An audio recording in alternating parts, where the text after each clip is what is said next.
Oh, we are recording. Oh my God, welcome to Dave on the Green. We are in the beautiful Hampstead Heath in London. I'm dressed like a car salesman and I don't know what I'm doing. This is the new podcast, the first episode of the new podcast. I feel like a fool, an absolute fool. And so we are out here in Hampstead Heath. I've got a lot of change happening lately. A lot of change. I'm looking around to make sure there's no one walking behind me because I'm deeply embarrassed about all the going-ons out here. But a lot of shame, which is a constant, it seems. Just a constant shame. Blame the Catholics. And I'm sitting out here. It's gorgeous. There's a helicopter. There's planes going by. A beautiful view that you can't see. And in the pursuit of comedy and making it, in whatever making it actually means. Unclear. But we are out here, we are trying to do something. Make content, they say. Make content. Let me find the little microphone, make sure we are recording. Yeah, will the camera shut off? Probably. It's a hot sunny day and that camera is in the sun. But we're figuring it out. So dogs barking, beautiful, beautiful dog. Everybody has a dog in London. Everyone in London has a dog and a baby and is happy. It is the complete opposite of New York, where few have dogs, none have children, and all are miserable and defined by the misery. But isn't that lovely? I miss New York every minute. But it sadly could not persist in the current form. So making it in a new way. My father was born somewhere over here and immigrated to America for a better life. And now I am here for a better life. He could have just bought me an apartment in the 80s. That would have been, but saved me a lot of hassle, personally. Saved me a lot of hassle. But I've been doing comedy, making the people laugh. In some ways it is harder because every audience is, who knows what language they're speaking. Italian, Polish, you got to find references that apply to a whole continent of people. In other ways it's easy because you can just get up there and you can start by trashing America and everybody's in on it. Everyone goes, great, this is the easiest joke this guy could make.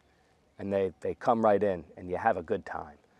So have I been trashing America? No, only a little.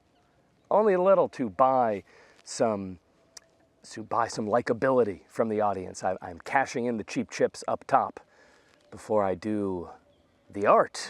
The art, such a stupid word for Catholic and dick jokes that I've been doing. Let me make sure this is actually recording. Let me make sure. Not only is it recording, but we do not have a high heat warning, which is good because I bought the camera I wanted, which is maybe not the camera that is best for doing video. And of course, I'm running a rig taped together with duct tape and hope.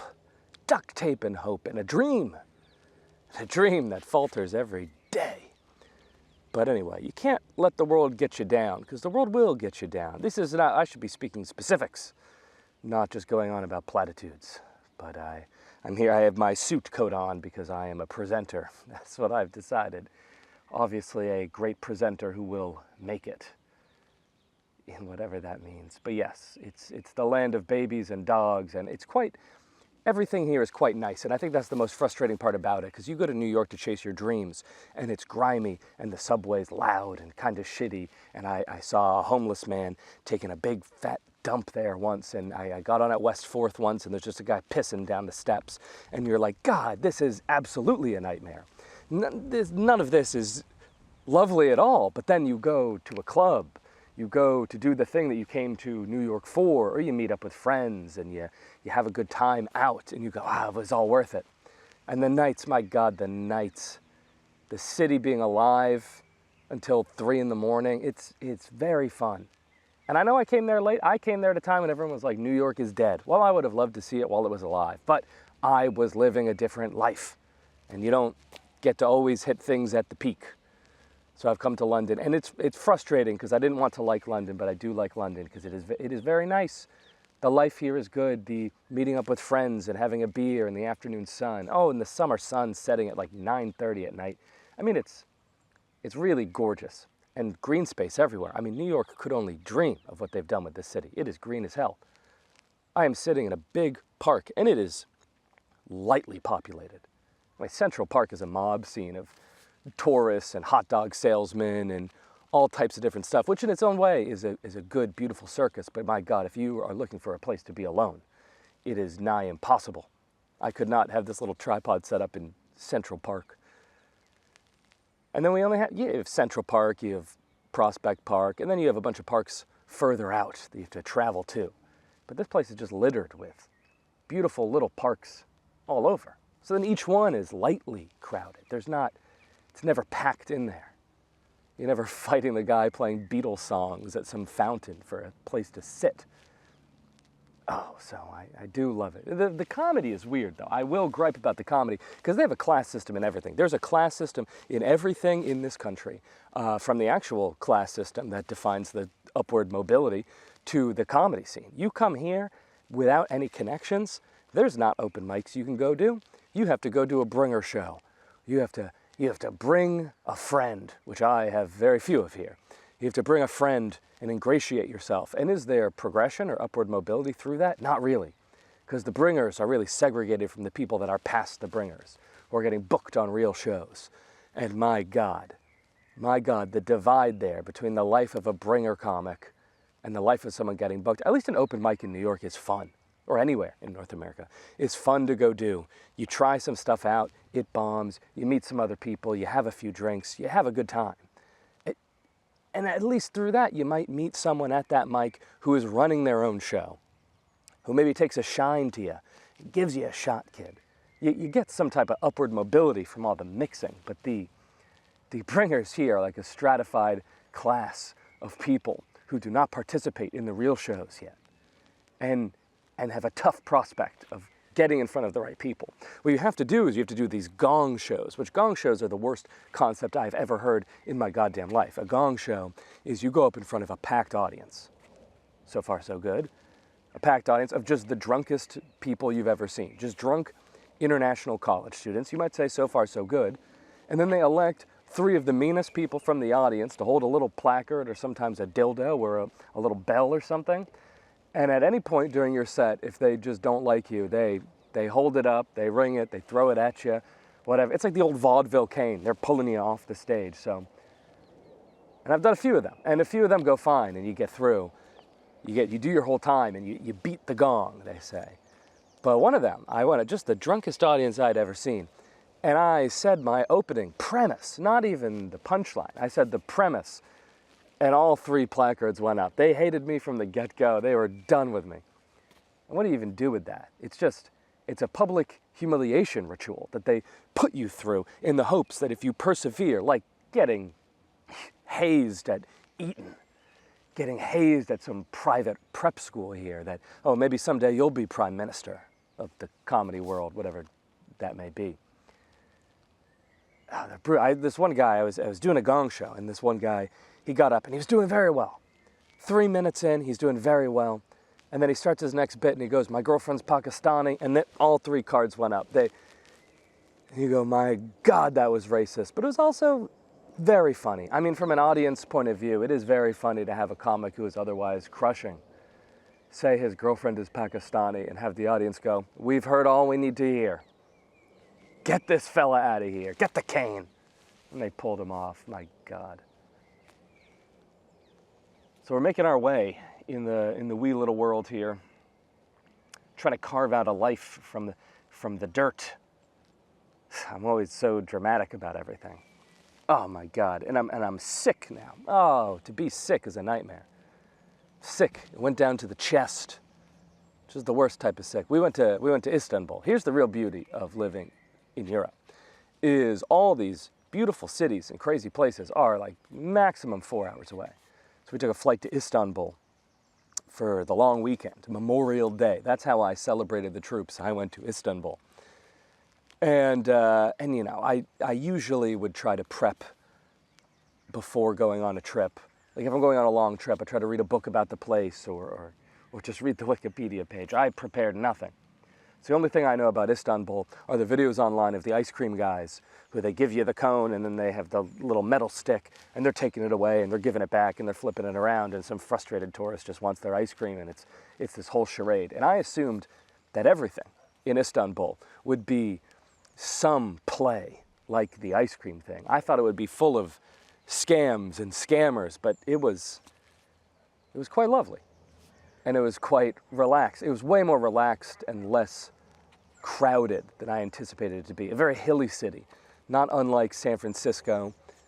Looking out, there's the Bosphorus Strait, the Sea of Marmara, tons of shipping containers going up to Russia, Ukraine, I suppose. Was it Bulgaria or Romania? I should know the geography better. I'm such an American, but it was beautiful. Oh, and the food was fantastic. Just Mediterranean, but kind of Asian-y, just kebab and kofta and hummus and vegetables. Marmara, I'm not saying that right. Maharama, something. Onions with sumac. It was fantastic. We did all the tourist sites and stuff, but we went to a Hamman. Now, I have been to a Hamman before. It's like a spa, but with a trendier, bullshitty name. And I'm talking loud and I'm getting embarrassed because there are people walking by. But a Hamman it's like a spa. I had been to one before that was pretty much just a spa. You soak in the pools, you do the cold plunge, you're getting as hot as possible in the sauna, cold plunging, maybe you pay for a massage. So I thought that's what it was going to be. So I went to this Hamman it was built in the 1400s as part of some mosque, but now it's just a Hamman on its own, a spa. And they have a little plaque outside about why the mosque was built, and it was dedicated to this guy who he was put into slavery at 20 years old, impressed in a ship. He was the galley slave for 14 years. You think your life is bad? 14 years a galley slave. Making bread? What do you even do as a galley slave? Making bread, cutting meat, salting pork on the high seas. 14 years. The best years of this guy's life, his 20s, his early 30s, robbed as a galley slave, but he learned how to navigate and sail from that. So when he came back, he worked his way up. Once he was a free man and became a naval guy. What's the term? A captain, I suppose, and was promoted and defeated some navy. And his recognition for defeating the navy was having this mosque dedicated to him. 14 years a slave, but you get a mosque with the Hamman. So we went to the Hamman one morning to relax. I'm always so cheap, but the wife, you got to do things for your wife. She loves the Hammans, and who doesn't really? I'm just a grumbly bastard at the end of the day. So we go to the Hamman, and it's sex separated, so I'm in there alone. And let's check this camera. We are cooking. We are cooking. We go into the Hamman. It's beautiful. I mean, 15th century Byzantine architecture. The old brick walls, 4 feet thick, just absolutely beautiful. And I don't know what to expect. So I'm in there with all the lads, all the guys. There's one other foreigner. There's this one other guy. He was an English guy. And you go into the Hamman, you have to, you disrobe. They give you a little towel to cover yourself with.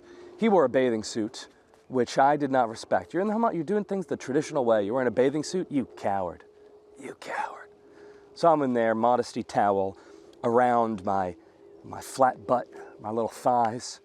And I go, and they bring you into this other room to start. And there's a big marble raised pedestal in the middle, this big circle. It's a big circular room. And so I sit down. And now I have to say, the whole time I was in Istanbul, I was afraid of earthquakes. I really was. Because, I've been other places that have fault lines. But in all the other places I've lived in, they have earthquake codes that I've trusted and governments that I believed enforced those codes. But I had read right before leaving, there was a big scandal in Turkey where since the last bad earthquake, or 2007, they changed the codes. And the big scandal that came out a few years ago was that everyone has just been bribing the earthquake surveyors. So you have an old hotel built in the 70s. Will it collapse? Probably. Have you modified it to prevent that collapse like they might do in Mexico City or San Francisco? No. Not at all. You've bribed a man. You've done the Turkish exchange. You know, he holds out the earthquake survey with a big acceptance mark on it. You reach for it, he pulls it back. You know, you're greasing his palm. He's going around. Finally, you get it in your hand.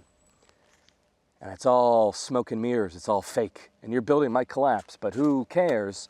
Because by the time it collapses, everyone will be dead. Who will come after you then? You could get away with decades of making money off of this. Maybe I'm cynical. I'm probably cynical. But I was so scared. I had insisted we stay on a new built hotel, which meant, oh, more money, and I'm such a cheap bastard. That was tough. But we went to a hotel that posted its earthquake review online. And I don't know anything about it. I'm looking at these architectural or engineering documents. I don't know anything about it. I can't tell if it's good or not, but I'm like, well, they posted it. It must be good. You wouldn't post something obviously bad or made up or false. I could be a total rube. I could be getting scammed. This could be the scam that I was thinking Istanbul would be full of. I don't know. So the whole time I was terrified of earthquakes. The whole place, it's all old built. You either want to stay in a place that was built in the Justinian period or a place that was built 3 years ago. Everything in the middle feels ripe for collapse. These old concrete buildings with the ornate exteriors that is in the style of Istanbul. But you just imagine all of them pancaking you in the middle of the night. So we go to the Hamman. And the Hamman I felt a little bit better about because it's these old 15th century walls. You're like, these have survived earthquakes before. But you're in there, you're lying on the pedestal and you're looking up and it's just a dome above you. This dome with this kind of, Arabic or Byzantine patterns on the inside and some holes to let light through from the sky. And it's geometric and it's beautiful. And you're looking up and you're trying to relax, but all you're thinking about is if the earthquake happens now, do I run outside or am I safe here? Which is not a good way to unwind. But the problem's me. The problem is internal. So I'm there and I'm getting my mind off of things and I'm relaxing. And then this man comes up to me. We all have these bracelets. He sees my bracelet. He goes, "Oh, Mr. David, come with me." And I, the whole time I'm expecting, because I've been to a spa before, I'm expecting that at some point we go into a pool, a hot tub, a cold plunge, a sauna. But no, he has me against this wall, this marble bench, beautiful on the sides of this room. And he says, "Oh, my name is Tomasa." I will spare you the accent because I can't do it. He goes, "My name is Tomasa. I will be your therapist." That was the term, like a physical therapist, I suppose. Okay. I didn't know really what this meant, but he just starts soaping me down. This guy's bathing me, which I feel very uncomfortable with. I don't know. I think it's an American thing. I think it's a class system thing. I feel incredibly uncomfortable with a man just bathing me. But he's bathing me. He's rubbing me down. I don't know why I did that like Trump. He's rubbing me down. These sweet young boys, they're rubbing you down. These gorgeous lads. I need to check if I'm in frame. I didn't check anything. Well, we hope it's in frame. Who knows? We hope we have enough of this. We hope these Hamman boys rubbing our sweet American men down. They're touching their butts. They're rubbing their bellies. These sweet Tomasas in Istanbul. I cannot do a Trump impression. Why did I try? Oh my God, why did I try? Dogs are barking in the distance. My allergies are getting to me. But so Tomasa. And Tomasa takes me, brings me over, and he just starts rubbing me down, soaping me up. Now, if you have gay thoughts, this is the wrong place to go. Because this boy was scrubbing me. He takes the little scrubby hand mat thing out. He's going over my entire body. And he's making small talk the whole time, which I'm not sure what you want. I noticed nobody else was talking with their Hammanerian. No one else was talking with their Tomasa. Just him making small talk with me. And I'm a chatty little American lad, so of course I'm talking to the guy. Of course I'm asking about his life. But, so we do all the pleasantries. "Oh, what's your name?" "David." He goes, "Oh, Mr. David." And it's like, you don't have to call me Mr. David. I already feel uncomfortable about the dynamics in this situation. The going rate for paying a man to rub me down in America would be very high. And it's about $70 in this country. I already feel weird. What is your salary like? Is it enough? but he's rubbing me down. And he goes, how are you enjoying Istanbul? And I go, it's incredible. It's beautiful. It's nice here. And he goes, where are you from? And I just start lying because I don't want to tell people too much about myself sometimes. And I could have been like, I am from America. But since I had moved to London, I said, I'm from London. And he goes, oh, London. And he looks kind of confused. And here's the thing, Tommaso, he rubs down a lot of boys. He does. He's met a lot of men with accents. He knows this is not the accent of a London guy. And he goes, okay, London, huh? Londra? And I'm like, yeah, Londra. And he's like, okay. And then a few seconds go by and he kind of smirks up at me while he's rubbing my thighs. And he goes, okay, Mr. Hollywood. Oh, he saw through the ruse. Immediately, he goes, this guy's not a Londra guy. This guy's Mr. Hollywood. So then you feel weird. He's calling you Mr. Hollywood. He's soaping you up. They got these bags, these like silk or mesh linen bags. And they get them all soapy. Then they kind of open them so they drape open. Then they close the end and scrunch it all out, and it creates this huge cloud of bubbles. You mean you feel like a 5-year-old in the bubble bath. You're putting on like a mustache and a beard. You got a little smirk on your face. You're making a captain's hat out of the bubbles, and you're having a grand old time, and he's bubbling you all up. And then he takes the roughest glove known to man, and he's exfoliating you. And my God, he took the entire top layer of my epidermis off. And he just keeps looking up at me while he's scrubbing me down, going, Mr. Hollywood. And I have the modesty towel on, but he's taken it off me and just kind of positioned it like a Y, just over my penis and tops of the thighs. So it's still a modesty towel, and I'm sitting down, and as he dumps buckets of water over my head, the towel is just revealing my penis to the entire Hamman, which, you know, I'm trying to pull it back up, and, you know, he keeps adjusting it to hide the penis. It's very... You have to be comfortable with being seen nude by a foreign man because you will be. You will be. Unless you're that other London kid. There was the other London kid. It's a circular room. I'm looking across the dais, across the platform. There's the other London kid. He's sitting there, no modesty towel, red bathing suit, getting soaped up. I'm looking at him like, you're a coward. Every time my penis pops out, I'm like, I am the alpha in this situation because I have no fears. Now, I would have fears if this was in New York. If this was in a place where people I know, I think I would have worn a bathing suit. But there's something about being in a foreign land, you go, if I expose myself here, it does not matter. This is okay. This is fine. So I'm feeling superior to him because I've been feeling low. So it's nice to feel a little superior to bring you back. And he's rubbing me, and he's exfoliating my belly, and he grabs the sides of my belly, and he's like, oh, a lot of kebab, huh? And you're like, come on, Tomasa. I'm here to relax, not be body shamed. I'm just getting body shamed by this guy who's my age. And I'm like, oh yeah, a lot of kebab, very good kebab here. And he's like, a lot of hamburger, Mr. Hollywood. And you're like, he got me. He got my ass. The whole time I still think that I'm going to the pool afterwards because my previous spa experience is you get in a pool at some point. But he just rubs me down, every type of oil and soap and all this stuff, getting everywhere, massages my temples. And I go, you're a full-time therapist? And he goes, yes, I'm a full-time therapist. My father, full-time physical therapist. His father, full-time physical therapist. His father, fish. I think he meant fisherman, but I do like imagining this guy's great-grandfather emerging from the ocean, a beautiful merman, dreaming of his children having a better life, and they become nice spa therapists for foreigners to rub these foreign sweet boys down. It's all men in there. You can't, because they have the gender divide. They're, I guess, a Muslim country now. They didn't used to be. It used to be the melting pot of all these different people, and you have ancient historical Christians and Jews and Muslims all together. But I think Erdogan was like, no, we are a Muslim country. So it's just for the boys. They split everything up. Dare you see a woman's nape of the neck in the Hamman? No. This is no good.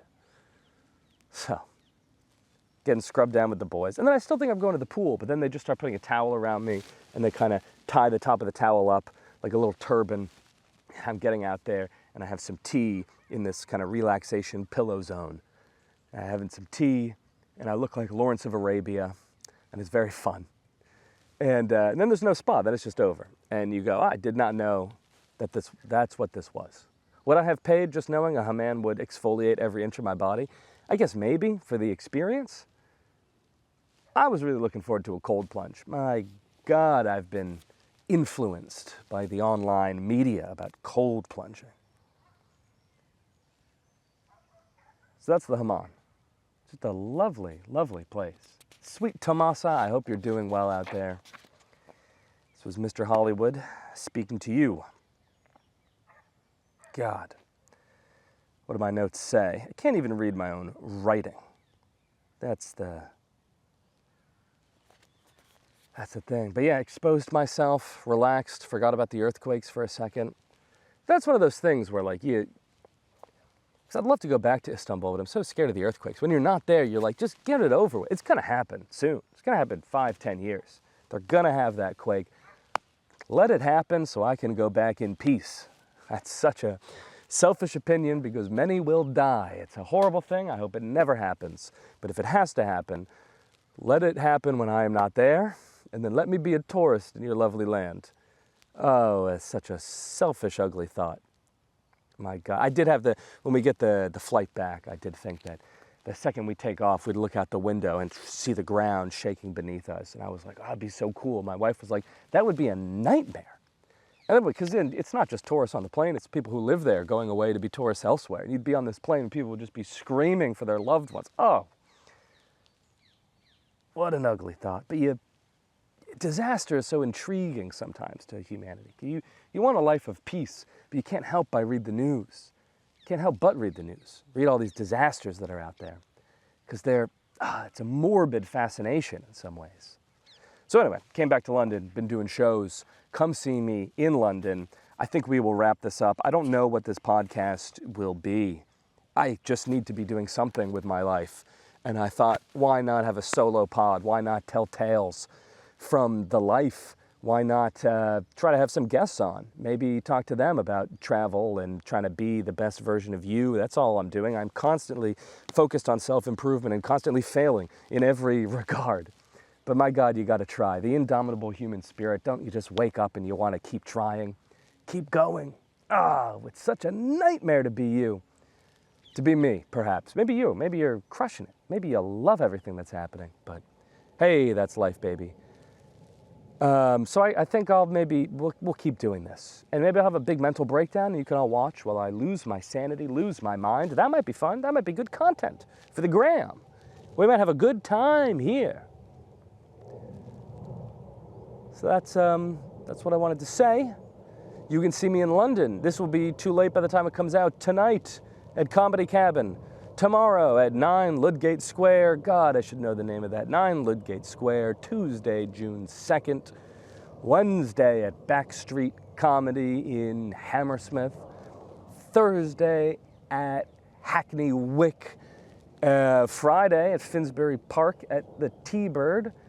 And Saturday, I'm having a nice day with some friends. A little bachelor party. So maybe that'll be fun to talk about. Okay, goodbye. We've done all we can. I love you immensely. Smooch your mama. Have a good... What are we doing? How do we end it? Fuck, there's a crow. We love a crow.